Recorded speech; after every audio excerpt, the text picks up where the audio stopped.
Laurie, welcome to Making a Difference with Gail. I am delighted that you're here tonight. And when we talk about making a difference, you are definitely one of those people who certainly does. But I'd like the audience to know that in addition to being an entrepreneur of this fabulous store, you are also and still practicing therapist. It's family and child? Yes. You are a wife. You are a mother to 5. God bless you. You also are involved not only in your store, but in community, and just curious. And I have to say this, I find the people who are the most busy are the people who find the most ways to organize. How do you do that? Or the most insane. So first, thank you so much for having me. Oh, It's very pleasure. sweet of you. I juggle things, but I find that it keeps me feeling young and active, and Wit and Whim has become quite a passion. So, Well, you help not only the community, individuals, but you help nationally and internationally. Quite an undertaking. And you know, it's really interesting, Laurie, that the store actually opened up last year, and that one year you were able to donate $15,000 to various charities, and you have since told me that in the last few months you've doubled that amount of money. yes, we're lucky because the town took to us very well, and we're getting people within a 30-mile radius now, too. People are even coming from Manhattan to the store, so it's really become pretty widespread. Do you think it's because, in addition to your being very relaxed and making people comfortable, which I felt right away, it's also because your goods, which is so special, you can't buy them for 20 to 30 miles. Is that correct? The goods are very unique. Every item in the store has a story, because that's why it's in the store. Either it's vintage and it has a story from the past, or it's a modern piece or that a local artist has done, or it's part of our fair trade collection, which gives back not only from our profits, but also from their profits to education and housing and water, clean water Amazing. initiatives. Now, I know that you got started many years ago in Brooklyn.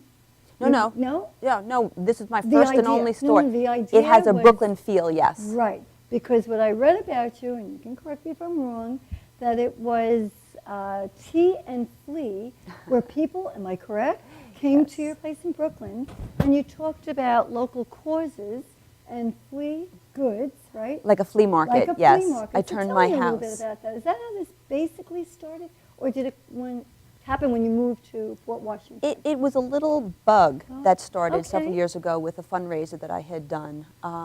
That was just so much fun, collecting the goods and then watching them sell. It was really fun. And then, of course, giving the proceeds was just a triple great experience. Did you see yourself years later opening up a store No, and doing never. this? No, this is so far away from what I ever thought. No, what happened was my kids all grew up. The last one graduated high school, and my husband and I were looking to invest in a 2-family home Right. in the event that any of the kids wanted to come back.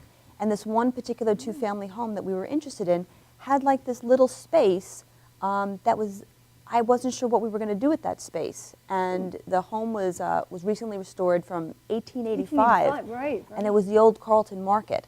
And I just wanted to sort of do something that was going to sort of bring back the old mom and pop general store feel like it was originally. Well, I'll tell you, we have a video clip of you in the store. So why don't we take a look at the store, and then everybody can see how homey it is, Great. and the fact that it's fashions, items for the home, and art. Great.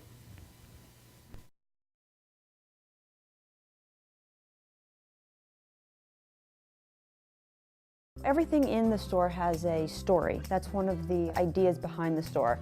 These are made by an artist who is handicapped and who lives alone and has been disabled, and so he tries to make some extra money on the side by putting those pieces together. So I got these necklaces in about a week ago, and they've been selling really well. They're from Ethiopia. They're fair trade. I love them. They're made from actual bullet casings, and the women melt them down and make them to create a water supply for the village that they live in.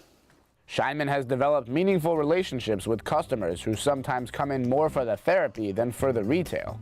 One of the reasons people come to Wit and Whim And where the therapist in me comes out is sometimes people come in to chat.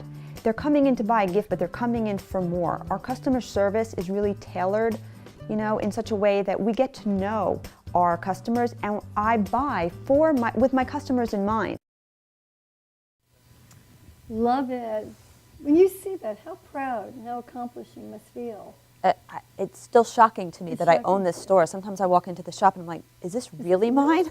And you also really do involve the community. You have the Chamber of Commerce, tourism.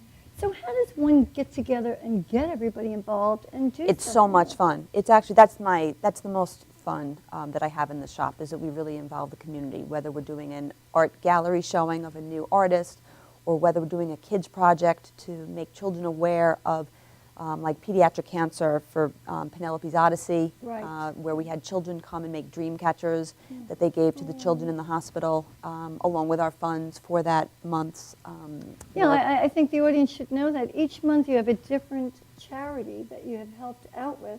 And I have a few of them here, and I only have about 7 or 8, but I do want to have you comment on a few of them. Tell us how you got involved with it, what it you evolved into. But one that I'd like to start with, I know that you also work with seniors, and you help raise money for them. And another was very dear to my heart as a previous educator, and that's with Long Island Cares. And that had to do with tools for education. Right. I can't begin to tell you, even on the high school level, how many kids came to school and they just didn't have the funds for notebooks, things that many people will take for granted. And there's nothing like starting the school year with a new pair of shoes and a new notebook. And you have helped out with that. It's great because people come in and they've started to catch on, and they'll say, you know, our motto is gift and give back, or the little shop with the big heart. And they'll come in, and not only do we donate the profits, but we educate the community. So they'll come in and Love there's it. always information about the organization, and if they want to get involved, they can do so also. And the public may not know this, but you also gift, the person who buys it receives a card knowing which charity that this particular product, the money, is going to. And the other thing that's very unique is that you have a concierge service. So that if I go online and I look at Laurie's store and I say, number 1 selling item, pillowcases. I would love to have that pillow talk.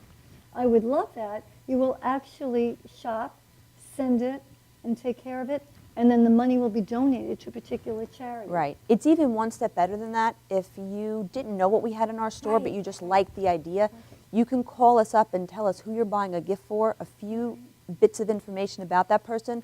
We'll send you snapshots of a few items that we think would be perfect for that person. Amazing. And boom, it's done. Who was the organic cookout for? That was really funny. We did, as part of our adult programming for the community, we did an organic cook-off. So everybody who signed up brought little tasters for the amount of people that we had there. And then we had a grand prize winner, and it was So really you make fun. contests, you bring the community in, you have the kids involved, and I think that when everyone is involved like that, not only does it bring everyone closer, but you have more of a goal, a mindset on that goal, and it makes you try even harder to help others. It's also just fun. Correct. People And just it's come on by, fun. and it's just And fun. it's fun. I'd like to talk about, I know that you had the Hurricane Sandy, you were involved with the Red Cross, and then you had Fill My Wagon, where people came in and Because we felt the need was right there, and we knew specifically what items were needed for the communities. So it was so direct. We were able to just take our profits, buy the goods, and then either load their wagon, and also we trailered with them once to bring and deliver the goods as well. And Safe Schools for LIGY. This is the Long Island Gay, Lesbian Youth. Right. And there's a need for help in schools. The bullying. Tell us about that, the bullying. Right. And is that where you said that you met Nancy Congresswoman Pelosi, Nancy yes. Pelosi, who Yes. came in and bought sunglasses, by the way, right? And other things, but And other she was things. renowned for those sunglasses. She was renowned. I saw the pictures of her in the sunglasses. She came in with Representative Steve Israel. Right. And you've had other people coming into the store too. Yeah, we've had a lot of people Name come in, dropping. but that particular one was fun because we were working with the Safe School Initiative program, Right. which again the funds went directly to the schools money and went to right the there. program, so it was really very Oh, yeah. tangible. So it was a lot of fun. You're also involved in many of the charities that I am so involved with. And one of them, I'm very much for animal rights, animal rescue, give me shelter. Yes. Oh. That was our first animal Oh my organization, and I was a little bit nervous because I wasn't sure what that population would want. And so Sure. we ended up buying a couple of really fun animal kind of gift items. Mm-hmm. And it was great. We sold out, and we raised a lot of money too. It was a very successful month. You had a very famous artist, Greg Milne, who Yes. came in from Chicago. No, can you believe it? And his unbelievable. One of the things that he's very much known for is his Alice in Wonderland Right. artwork. And he actually brought in artwork, $200 and up, and then a percentage went to another wonderful charity, which is called Tuesday's Child. Right. And I do recall, of course, as everybody else does, 9/11. Students I was teaching at the time called into another room, and there were students whose children's Right. parents were involved. So I'll always recall that.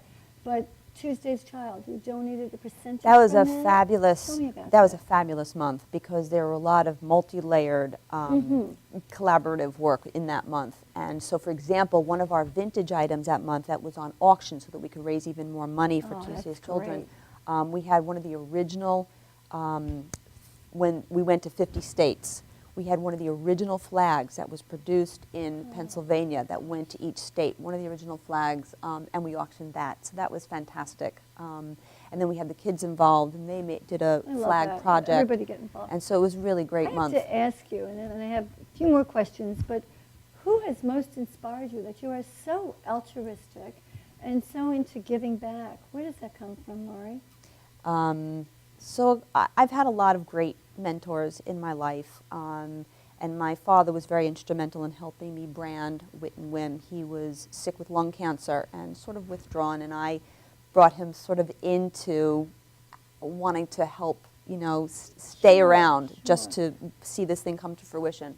But certainly my greatest is my partner, Marty. He's fabulous. He believes in me, and he supports all my crazy notions and ideas, and I would have to say he's the one who most inspired me to believe I could do such a harebrained idea. So you see, in order to be successful, there is somebody behind it. Behind every great woman is a great man. There you Is go. that how it goes? And many other great women. I also want to mention that you are an author and you love to blog. And before I ask you what's going to happen this year, I love this. Laurie is gorgeous, very slender.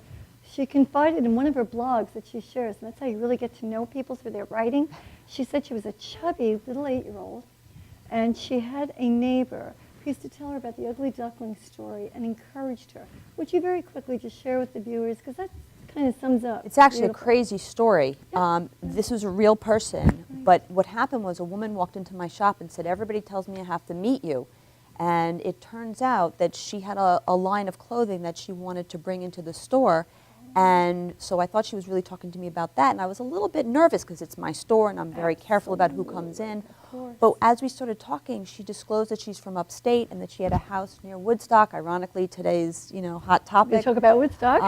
And it turns out her father, who unfortunately passed away, but her father was the guy who rooted me on when I was 8, and so it was like, I didn't meant even to be. exactly. I didn't even think about it. I said yes, and then we had this great collaboration isn't that with something? How with her as special well. It is was that? yeah, it was great. So when you go on your website, you will see the blogs, the pictures, and although the website has been up, we want to mention that again? Your Sure, I website? mean, definitely, it's wit-and-whim.com, but you can follow us on Facebook, which is Wit and Whim PW for Port Washington, or on Twitter, Wit and Whim PW. As we wrap it up, tell me, what can we expect from you in this year? Oh, lots of fun things. We have another big artist coming in February, right before Valentine's Day. So bring your Valentine or find a Valentine Coming. there. I can't wait to go to Port Washington. And lots of kids Sure. projects. The best way is to Excellent. subscribe on our website, and you can get all the information. We don't bug you more than once a month. Oh, well, thank you so much for being here. It was Thank a you very much for pleasure. having me. And we'll be right back with Amy from Rock and Roll.